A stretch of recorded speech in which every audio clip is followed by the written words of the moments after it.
Interaktif. Dialog interaktif.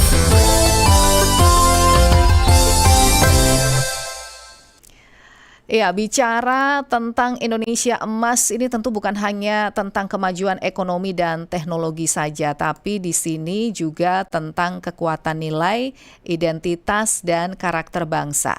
Di tengah keberagaman Indonesia, generasi muda penghayat kepercayaan ini juga memiliki peran yang strategis dalam menjaga kearifan lokal, menanamkan nilai-nilai luhur, dan berkontribusi aktif bagi pembangunan nasional. Nah, untuk itu siang hari ini kita akan membahas tema tentang menyiapkan generasi muda kepercayaan dalam menyongsong Indonesia Emas. Melalui dialog inspiratif siang hari ini, kita akan menggali bagaimana generasi muda penghayat kepercayaan memaknai peran mereka, kemudian juga menghadapi tantangan zaman di era digitalisasi ya sekarang ini, serta tentunya menghadirkan kontribusi nyata bagi masa depan bangsa. Untuk itu kita langsung akan berbincang bersama dengan dua tamu yang akan berbincang untuk kita semua. Yang pertama ini sudah hadir di Studio Pro 3. Beliau adalah Boyke Sitorus, ini dari generasi muda Parmalim ya, Bang Boyke ya. Selamat siang Bang Boyke. Selamat siang. Rahayu Horas. Baik. Nanti di sambungan Zoom siang hari ini kita juga akan menyapa Mbak Nindya Putri Prameswari, generasi muda Sabta Dharma. Mbak Nindya, selamat siang. Bisa mendengar suara saya? Selamat siang, Mbak Luna. Terima kasih sudah mengundang saya. Iya, apa kabar Mbak Nindya? Sehat selalu ya? Baik, sehat. Suara saya terdengar jelas ya? Terdengar jelas. Ini Mbak Nindya ada di mana ya? Saya di Surabaya. Di Surabaya. Oh, kalau generasi Sabta Dharma itu basisnya di mana? Untuk remaja Sabta Dharma itu tersebar di seluruh Indonesia, tapi memang pusat organisasi kami di Yogyakarta. Oke. Gitu. Di Jakarta pun juga ada banyak remaja Sabta Dharmanya. Oh, oke. Jadi berbagai daerah ya. Dan kalau siang hari ini Mbak Nindya dari Surabaya. Parmalim Bang Sitorus ini dari Pemuda Penghayat Kepercayaan Lokal Batak Toba ya. Ini berarti dari Sumatera Utara. Kalau basisnya dari Sumatera Utara, dari Toba. Oke, ini nampaknya mikrofonnya kurang bisa terdengar. Ya, mungkin bisa pindah ke sini ya Bang Boyke ya. Supaya nanti bisa terdengar.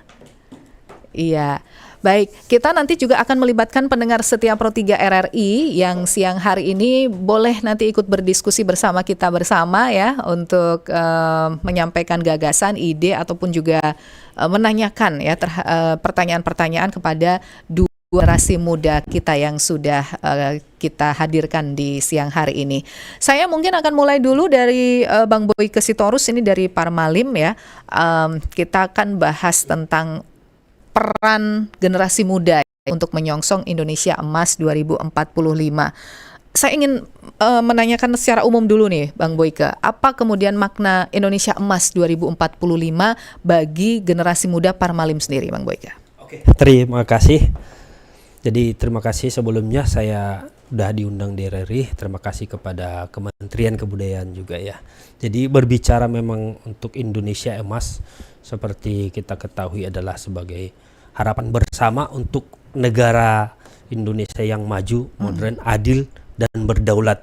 Nah, tentu harapan kami dari generasi pemuda adalah menjadi bagian dari Indonesia Emas tersebut. Ya. Iya. Oke, menjadi bagian dari Indonesia Emas. Apalagi ini sudah dicanangkan oleh pemerintah, jadi mendukung begitu ya. Sangat mendukung. Sangat mendukung. Bentuk dukungannya apa, Bang Boyke? Nah, artinya dari kita tentu untuk menuju ke sana perlu persiapan.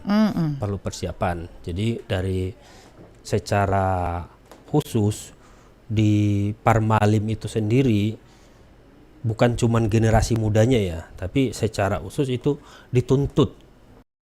Dan tuntunan hidupnya itu ada untuk selalu, pertama kita harus mencari ilmu atau perbinotoan baru slogannya. Artinya kita menerima hal-hal yang atau terbuka terhadap kemajuan-kemajuan teknologi, menerima dan mencari tahu.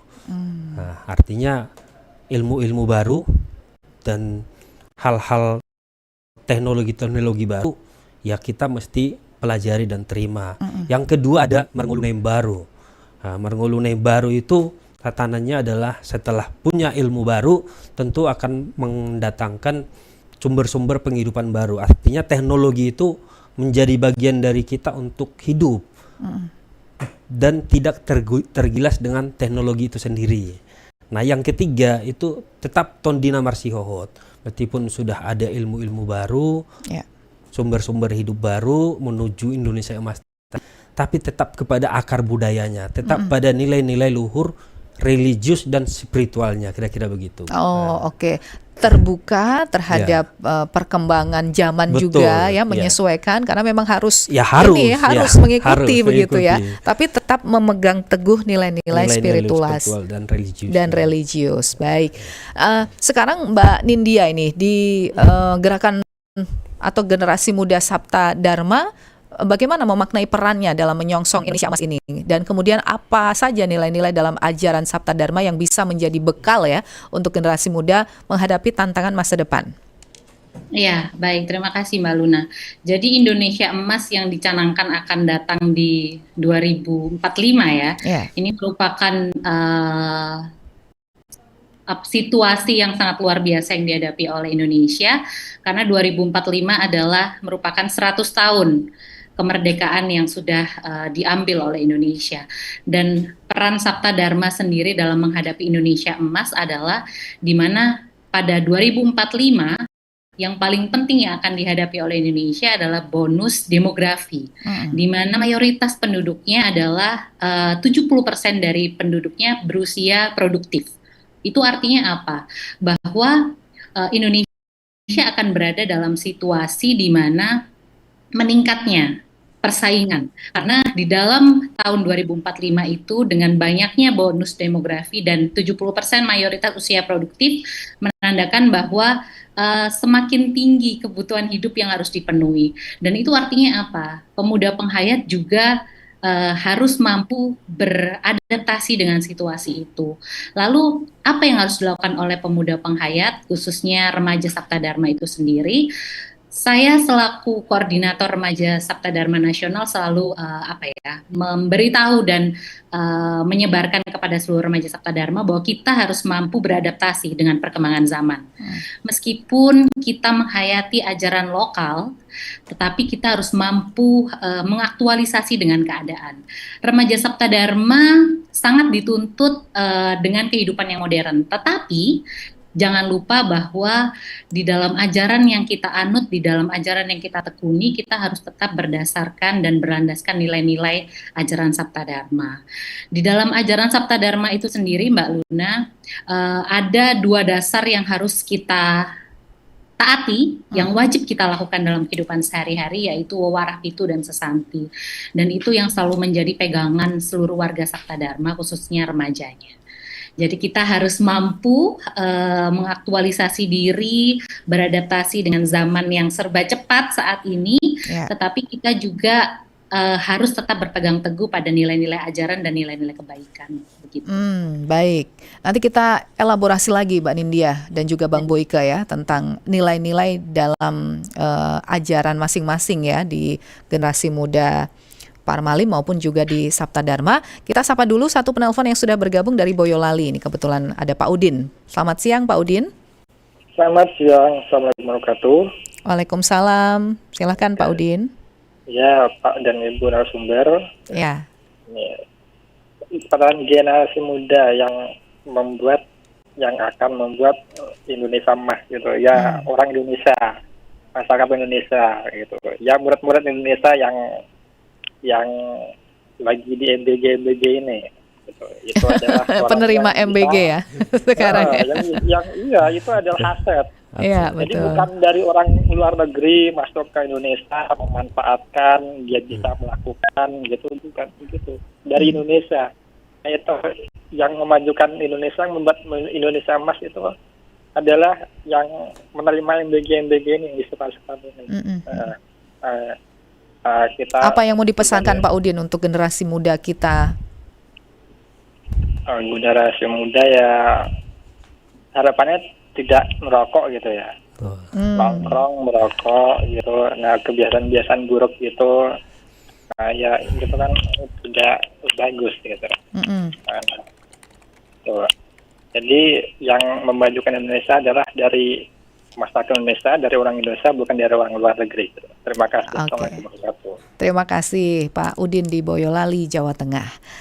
Ada komentar mungkin, Bang Boyke, dari apa yang disampaikan Pak Udin tadi? Setuju tidak Iya. anak-anak penerima MBG sekarang yang mungkin masih duduk di SD, SMP, Iya. di tangan mereka lah nanti ya 2045. 2045 betul. Jadi emang di tangan sekarang ya. Kalau misalnya kita kerucutkan ke Parmalim ya, untuk generasi muda sekarang itu mungkin dari data kami di basis 2024 itu yang usia 13 sampai 25 tahun itu di kisaran 27%. Di kisaran. Jadi mungkin ya setuju saya yang disampaikan Pak Udin tadi. Inilah aset kita ke depan. Inilah memang yang akan menggerakkan, menjalankan nanti Indonesia itu 2045. Oke, Ya, tentu. berarti perbekalannya apa? Mereka kan harus dibekali ya. Betul Ya. sekali. Betul. Jadi salah satu yang saya sampaikan tadi ya. Jadi memang tidak mudah ya kalau kita hanya bicara untuk generasi muda dibekali, tidak mudah. Betul. Harus dari usia dini sebenarnya. Jadi jauh sebelum ini mereka sebenarnya sudah dibekali, sudah pertama diajarkan nilai-nilai luhur sesuai dengan ajaran ketuhanan atau tatanan yang ada pada kepercayaan masing-masing. Ya. Khususnya umumnya untuk penghayat kepercayaan ya. Kalau untuk secara khusus di Parmalim itu sendiri ada 3 tuntunan hidup ya, yang nanti tentu mengarahkan atau menjauhkan kita dari sifat-sifat yang mungkin akan bisa jadi merongrong nanti generasi-generasi muda kita ini. Ya, Artinya apa saja? itu? Yang perlu dipertahankan itu kita kenal dengan panguluyon dipatik.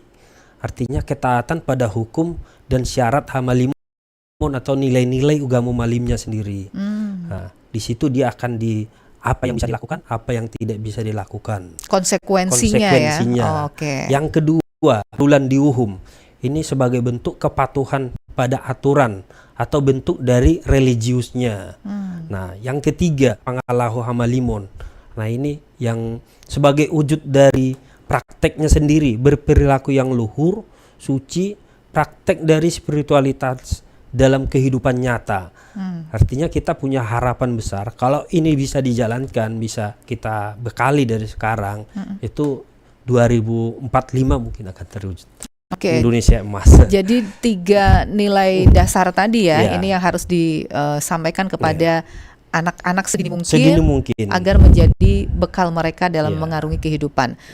Saya nanti lebih ngeksplor lagi Oke. tentang peran dari orang-orang di sekitar, terutama keluarga. Kan ini juga perannya penting ya. Betul. Baik, tapi kita ke Mbak Nindya dulu. Mbak Nindya, kalau di Sabta Dharma apa kemudian nilai-nilai yang kita sebut pembekalan lah untuk generasi muda di sana, Mbak? Baik, Mbak Luna. Jadi di Sabta Dharma itu sendiri, seperti yang sudah saya jelaskan tadi, ada dasar yang wajib dilakukan dan harus dilakukan oleh seluruh warga Sabta Dharma, di mana hal tersebut tertuang di dalam Warah Pitu dan juga Sesanti. Sesanti di Sabta Dharma sendiri berbunyi, engendi wae marang sapa wae warga Sabta Dharma kudu sumunar pindo baskoro, yang artinya adalah di mana saja, kepada siapa saja, warga Sabta Dharma harus bersinar laksana surya. Dan juga selain Sesanti ada juga Wewarah 7, di mana di dalam Wewarah 7 itu tertuang 7 poin yang wajib dilakukan oleh seluruh warga Sabta Dharma. Di antaranya harus melakukan menjalankan perundang-undangan negaranya, kemudian turut serta menyingsingkan lengan baju, menegakkan berdirinya nusa bangsa, menolong kepada siapa saja, berani hidup berdasarkan kepercayaan dan kekuatan diri sendiri.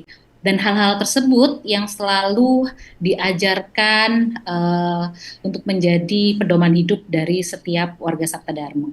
Oke. Nah, di warga Sabta Dharma sendiri, Mbak Luna, itu kita ajarkan itu mulai dari anak-anak sampai usia dewasa, di mana ada sanggaran anak-anak, ada sanggaran remaja, sanggaran umum. Jadi berjenjang pengajaran tentang nilai-nilai ajaran itu. Jadi saya setuju sekali dengan apa yang disampaikan Pak Udin tadi ya, bahwa ini berkaitan dengan pemuda itu adalah aset bangsa. di mana di 2045 yang memegang peranan paling besar adalah pemuda. Dan hal-hal ini melalui sanggaran remaja, sanggaran anak-anak yang dilakukan oleh Sabta Dharma ini merupakan bekal untuk kita mempersiapkan bagaimana pemuda Sabta Dharma beradaptasi dan menjalani Indonesia Emas di tahun 2045. Oke, beradaptasi dan menjalani sesuai dengan perkembangan zaman yang ada begitu ya, sampai mereka disiapkan mengisi nanti Indonesia Emas tahun 2045. Tapi gimana caranya Mbak Nindya, para generasi muda Sabta Dharma ini menjaga identitas kepercayaan sekaligus tetap inklusif ya di tengah keberagaman? Ini kan penting juga karena Indonesia kan negara yang beragam ini. Ya. Jadi sebenarnya tantangan yang dihadapi oleh pemuda penghayat, khususnya remaja Sabta Dharma itu lumayan besar, Mbak Luna, kalau menurut saya. Karena pemuda penghayat itu kan memang meskipun eksistensinya sudah ada jauh ratusan tahun sebelum Indonesia merdeka, tetapi memang secara pengakuan oleh negara, penghayat Sabta Dharma, penghayat kepercayaan itu baru diakui melalui putusan MK tahun 2016. Dan situasi ini membawa rasa tidak percaya diri, masih ada rasa ketakutan yang dialami oleh seluruh pemuda. Nah, ini yang menjadi tantangan paling besar karena masih adanya stigma yang dialami oleh pemuda penghayat, pemuda Sabta Dharma. Tetapi lagi-lagi kami selalu memberikan penguatan kepada seluruh pemuda penghayat, khususnya pemuda Sabta Dharma, untuk terus untuk terus percaya diri, untuk terus berani membuka jati dirinya dan bangga menjadi bagian dari penghayat kepercayaan. Dan kita selalu menyampaikan, karena Sabta Dharma ini sangat terbuka dengan perubahan modernisasi, dan kita selalu bilang kepada seluruh remaja, nggak apa-apa, kita harus tetap ikut dengan perubahan zaman, tetapi kita jangan lupa dengan dengan ajaran-ajaran luhur yang diajarkan oleh Sabta Dharma. Jadi kalau ada prinsip Jawa itu Mbak Luna, ada kalimat seperti ini, iso ngili tapi ojo keli. Artinya? Jadi mengikuti arus, tapi jangan sampai tenggelam. Gitu. Jadi kita memanfaatkan aja teknologi yang ada sekarang. Kita belajar IT, belajar AI, tapi kita tetap harus menghormati, menghargai, andap asor, tetap pada nilai-nilai kebaikan. Itu yang selalu kita tanamkan kepada seluruh pemuda. Memang tantangan, tapi harus itu yang tetap kita sampaikan ke seluruh remaja Sabta Dharma. Oke, baik. Tentu nanti di Parmalim juga tidak tidak jauh berbeda, tapi nanti boleh dijelaskan lagi. Setelah kita break dulu, Bang Boyke dan juga Mbak Nindya. Setelah ini kita akan undang lagi pendengar Pro 3. Silahkan Anda bisa menelpon kami kembali yang ingin interaktif langsung di nomor kami ya, 021 352 3172, 021 384 4545 atau 021 386 6712. Kami lanjutkan kembali dialog interaktif siang hari ini kerjasama Radio Republik Indonesia dengan Kementerian Kebudayaan Republik Indonesia. Topiknya tentang menyiapkan generasi muda kepercayaan dalam menyongsong Indonesia Emas. Di studio Pro 3 siang hari ini telah hadir Bang Boyke Sitorus, generasi muda Parmalim, dan juga Mbak Nindya Putri Prameswari yang merupakan generasi muda Sabta Dharma yang tersambung via Zoom siang hari ini. Kita lanjut lagi, Bang Boyke. Kalau tadi disinggung tentang modernisasi, kemudian era digital dan juga keberagaman gitu ya sebagai masyarakat Indonesia, Parmalim bagaimana perannya generasi muda Parmalim dalam menjaga kepercayaan leluhur di tengah modernisasi tadi? Oke, terima kasih. Jadi saya kira apa yang dialami oleh para penghayat kepercayaan pada umumnya itu adalah hampir sama ya, merata di Indonesia. Jadi baik itu tantangan yang dialami secara langsung ataupun tidak. Nah, jadi untuk generasi muda kita itu sesuai dengan konsep yang tadi, memang yang saya katakan di awal tadi, ada Marngolu Nembaro dan Marparbinotoan Nembaro, bahwa kita itu memang harus upgrade potensi diri, harus adaptif terhadap perkembangan zaman tadi. Jadi untuk mengarah ke sana tentu kan kita harus bisa mengarahkan. Jadi bagi Parmalim sendiri itu kalau bisa dibilang sekarang itu udah mulai terlihat nih generasi penerus, bakal bibit-bibit teknorat muda ini yang bakal berpartisipasi nanti. seperti yang kita sepakati tadi, kita sepakat ya, generasi saat inilah nanti yang akan menjadi roda penggerak di Indonesia Emas 2045 ya. Nah, jadi mengelaborasi kedua hal tersebut, menerima teknologi digital, itu justru akan dibanding menguatkan. Artinya teknologi-teknologi ini bisa kita gunakan untuk bagaimana berbagi ajarannya itu sendiri, bagaimana memodernisasi cara-cara untuk menyampaikan nilai-nilai luhur ke internal baik ke eksternal, memanfaatkan platform-platform digital yang ada, memanfaatkan media-media misalnya Zoom, Google Meet atau platform digital yang lainnya untuk belajar bersama secara online. Yang dulunya mungkin hanya bisa dilakukan per kelompok, saat ini udah bisa bersifat nasional dengan adanya teknologi-teknologi ini. Jadi generasi-generasi muda itu hadir untuk memanfaatkan teknologi ini. Dan seperti yang dikatakan Mbak Nindya tadi, saya sepakat. Artinya memang kita nggak boleh terikut arus atau terbawa arus, tapi harus mengikuti. Masuk dalam perkembangan teknologi itu adalah cara untuk kita bertahan. Artinya kita menerima, manfaatkan, ambil hikmah positifnya, ambil nilai-nilai positifnya untuk kita tetap bisa bertahan. Jadi sebagai informasi juga ini, di tahun ini momen yang bagus buat generasi muda Permalim. Kenapa saya katakan begitu? Jauh sebelumnya itu organisasi Tunas Nembaru adalah organisasi pembinaan generasi muda di internal Permalim itu selalu base-nya itu di Toba di sana, Tinggi Lagu Boti, karena memang kami di sana. Nah, seiring dengan perkembangan zaman dan anak-anak muda, generasi muda ini sudah mulai maju, mulai berkembang, itu base-nya berpindah ke kota Medan dulunya. Ke Medan. Dan seiring perkembangan tadi, tahun ini November bulan kemarin itu kami melantik pengurusnya itu di Jakarta. Jadi momentum yang sangat luar biasa menurut kami. Karena apa? Karena dasarnya generasi-generasi muda kami ini udah base-nya udah banyak di Jakarta ini. Udah mulai muncul lulusan-lulusan universitas terbaik di Indonesia ini, di ITB, UI, dari UGM, ITS. Nah, ini modal kami buat ke sana nanti. Berbaur dengan masyarakat Indonesia kita, yang lebih luas ya. Lebih luas. Jadi bukan melulu di daerah lagi, ini udah masuk ke ibu kota ini. Jadi ini harapan yang bagus, modal yang bagus untuk Indonesia Emas 2045. Saya kira begitu. Baik. Kita sapa dulu dua penelpon yang sudah bergabung. Ada Ibu Dinda di Bogor, nanti Bu Yanti, Bu Haryanti di Toli-Toli. Bu Dinda, selamat siang. Ya, selamat siang Mbak Luna dengan tim ya. Iya, silahkan Bu Dinda langsung ya. Selamat siang dengan Bang Boyke Horas. Horas, selamat siang Bu. Selamat siang juga Mbak Nindya. Iya, selamat siang. Generasi muda yang luar biasa nih. Pemuda-pemuda penghayat dan luar biasa nih, Bang Boyke dan terima kasih. Ya.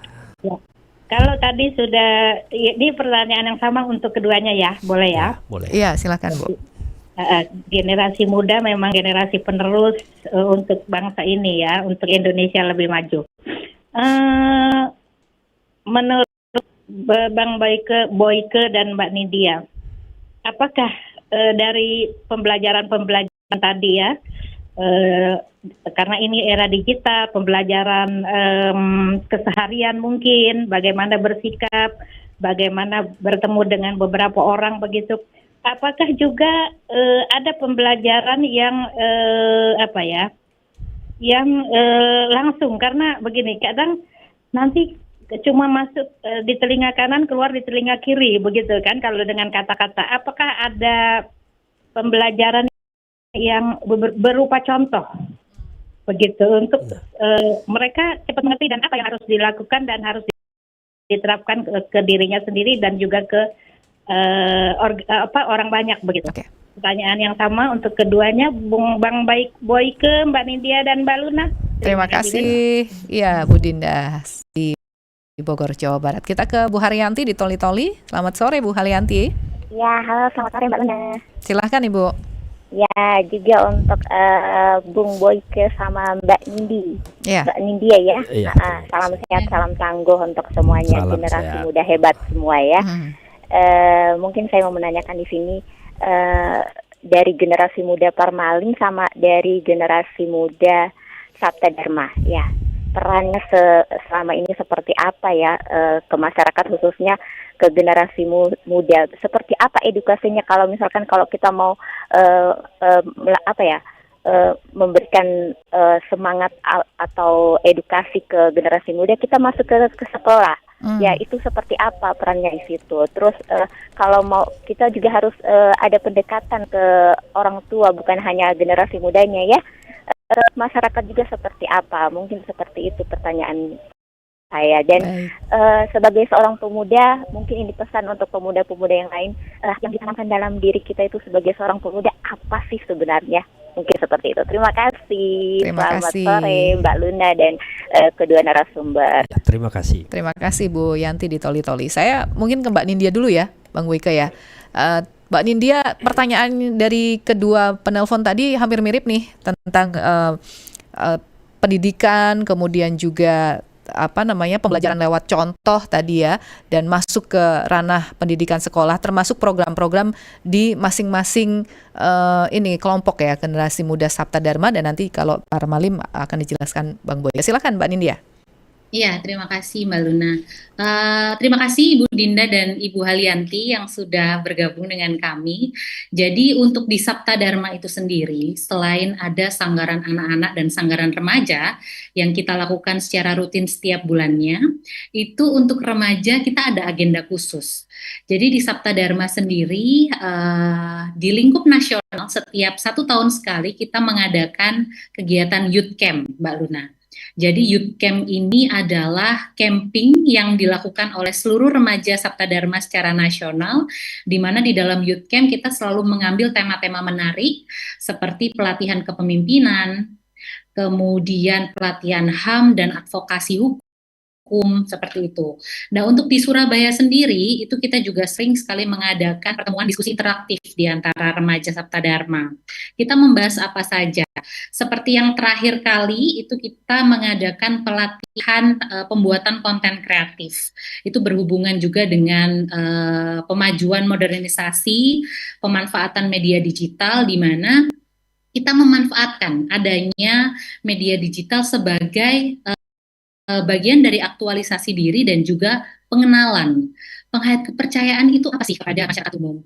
Sabta Dharma itu apa sih? Nah, itu kita memanfaatkan media digital dan kita melakukan pelatihan konten kreatif untuk seluruh remaja Sabta Dharma. Kemudian yang ditanyakan oleh Ibu Halianti tadi ya, kita tidak bisa memungkiri bahwa pendidik utama adalah generasi tua begitu ya, Bapak Ibu gitu ya. Dan remaja itu kita selalu berdiskusi dengan generasi tua. Kita tidak bisa pendidiknya itu tidak bisa sesuai dengan metode pendidikan yang digunakan 10 atau 20 tahun yang lalu. Jadi generasi tua harus juga bisa belajar untuk menyesuaikan diri. Bahwa remaja itu nggak bisa kalau disuruh hanya di dalam sanggar begitu ya, kemudian mendengarkan isian-isian materi dari Bapak Ibu, tetapi remaja itu juga butuh ngopi bareng. Karena ketika ngopi bareng itu remaja bisa lebih santai, kemudian bisa lebih terbuka, bisa lebih menerima, dan itu yang kita lakukan di Sabta Dharma. Remaja akan menjadi remaja begitu, tidak bisa disamakan dengan generasi tua. Dan itu yang kita selalu diskusikan dengan Bapak Ibu di Sabta Dharma. Juga Bapak Ibu juga harus bisa menyesuaikan diri dengan perubahan zaman ini. Karena remaja saat ini berbeda dengan remaja 10 atau 20 tahun yang lalu gitu. Iya. Oke. Nah, dari itu banyak sebenarnya program yang kita lakukan, Mbak Luna, salah satunya juga pelatihan public speaking. Itu juga kita selalu lakukan untuk remaja Sabta Dharma. Baik, terima kasih Mbak Nindya. Bang Boyke, nanti dijawab. Kita lagi-lagi harus break terlebih dahulu. Ada informasi sekilas berikut ini yang akan disampaikan oleh rekan-rekan saya di Ruang Gatekeeper. Dan pendengar tetaplah bersama kami. Kami akan segera kembali. Iya, bagaimana caranya memberikan pembelajaran kepada para generasi muda, apalagi ini anak-anak tadi ya, pesan-pesan dari pendengar-pendengar kita, Bang Boyke, di era digital, kemudian jangan hanya masuk telinga kanan, keluar telinga kiri, jadi lewat contoh. Nah, ini bagaimana cara pemberian pembelajarannya untuk anak-anak tadi, dan termasuk juga ini tadi peran dalam edukasi di masyarakat ya, tadi Bu Haryanti di Toli-Toli. Silakan Bang Boyke. Ya, terima kasih Bu Dinda tadi ya sama Bu Haryanti. Jadi untuk pembelajaran kita juga sepakat memang. Artinya di sini tidak terlepas dari peran orang tua di awal ya, untuk meletakkan pondasi atau dasar sebagai fundamental. Artinya pendidikan atau pembelajaran di dalam keluarga itu adalah yang utama ya. Untuk ketika dia beranjak ke lingkungan, ke alam sekitar, kita yakin jika dia sudah ditanamkan pondasinya tadi, ini akan bisa bersosialisasi di luar, akan bersosialisasi dan bertahan.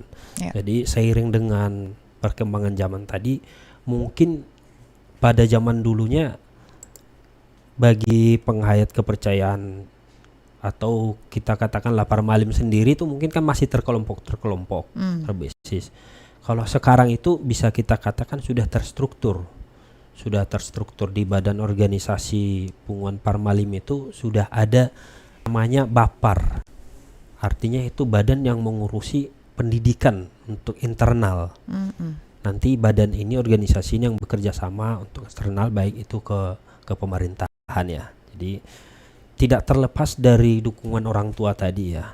Artinya ketika kita sudah diajari, sudah dididik, akan terbentuk pola tadi ya, yang akan memberikan dampak terhadap lingkungannya di mana dia berada.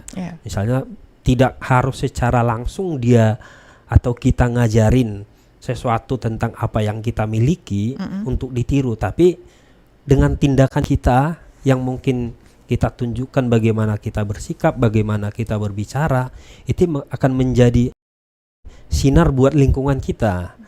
Jadi dengan sendirinya akan menjadi apa ya kalau dibilang istilahnya. Jadi saya selalu menekankan misalnya kepada generasi-generasi muda, tetaplah bangga, jangan pernah berkecil hati, karena kita itu langka ibaratnya, karena dari jumlah kan sangat sedikit dibanding orang lain. Jadi bentuk kebanggaan tadi tunjukkanlah dari perilaku, yaitu tadi yang luhur lakunya, tutur sapanya, sopan santunnya. Jadi ini nanti yang buahnya ini nanti yang akan kita harapkan menunjukkan kalau dia itu berdampak kepada lingkungan sekitar. Ada spesifik program atau upaya-upaya yang sudah dilakukan mungkin dari Parmalim sendiri untuk peran-peran generasi muda yang ada di sana untuk berperan lebih luas di masyarakat? Ada. Seperti apa itu? Jadi di program internal sendiri misalnya ini akan setiap hari Sabtu itu kan kita ada namanya Merguru ya, Merguru online generasi muda. Nah, baik itu berjenjang, ada anak-anak, ada remaja atau generasi muda, ada juga tingkatan orang tua. Sama halnya tadi mungkin dengan yang di Sabta Dharma ya. Nah, untuk membuka peran kepada luas, sejauh ini memang kalau untuk program yang kita canangkan lewat event-event itu memang belum terlaksana, Tapi kita akan mengarah ke sana. Oke. Apa kendalanya, Bang Boyke? Ya, mungkin kan sejauh ini untuk berbaur dengan dunia luar atau umum lah ya. Jadi masih masih terlalu berkutat di internal kalau saya bilang ya. Artinya masih bagaimana mempersiapkan internal. Jadi mungkin untuk program-program yang luar itu secara internal kita sendiri yang mengadakan belum, tapi kita sudah terlibat di event-event yang misalnya ada organisasi-organisasi yang lain yang mengajak untuk kebersamaan, misalnya lintas agama, lintas iman. Ini generasi-generasi muda ini kita dorong untuk berbaur. Jadi untuk event-event tersebut ya kita selalu siap, saya menugaskan itu. Baik. Bang Boyke, apa ini harapan dari teman-teman di generasi muda Parmalim ya untuk terhadap dukungan negara lah atau bahkan untuk masyarakat luas begitu dalam memberdayakan generasi muda penghayat kepercayaan? Dalam konteks generasi muda atau nanti di perannya 2045? Boleh dua-duanya. Boleh. Boleh dua-duanya karena memang kita tadi menyoroti 2045 tapi secara umum menuju generasi muda penghayat kepercayaan itu untuk memberdayakan mereka begitu. Betul. Dan perannya di masyarakat kita gitu ya. Ya, jika bisa berharap ya mungkin dengan terbukanya sekarang identitas penghayat kepercayaan itu, mungkin kita akan bisa, generasi-generasi muda ini kita akan bisa masuk di organisasi-organisasi kepemerintahan, baik itu di TNI, di Polri, mungkin udah semakin terbuka jalannya sana ya. Ya tidak tertutup kemungkinan harapan kepada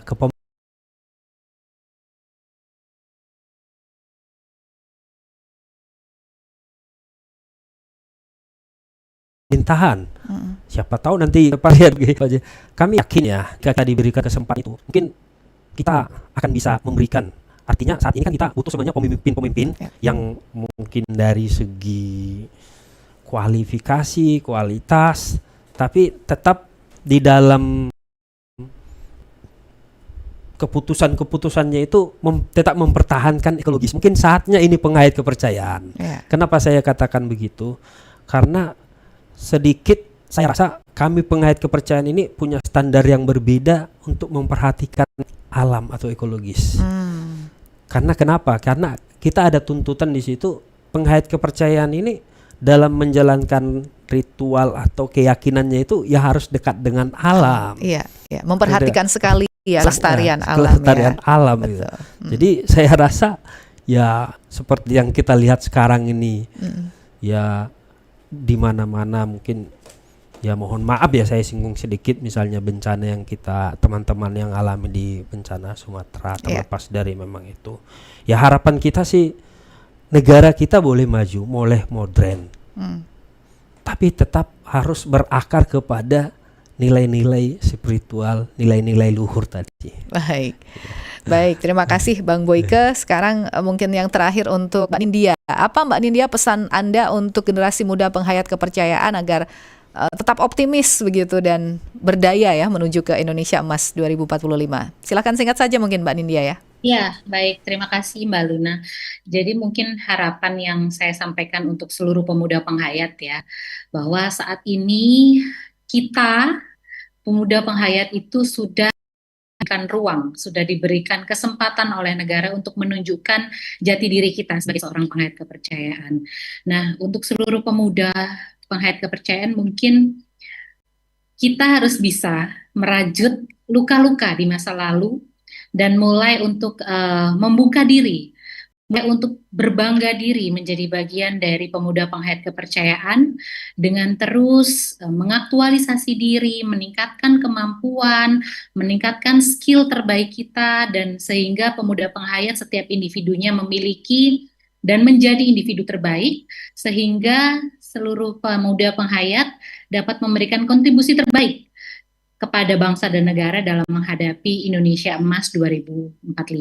Mungkin itu Mbak Luna. Baik, terima kasih Mbak Nindya dan juga Bang Boyko. Terima kasih sudah berbagi perspektif, pandangan ya, dan juga peran kita jadi lebih paham lagi bahwa Indonesia betul-betul beragam ya dengan masyarakat yang majemuk di Indonesia ini.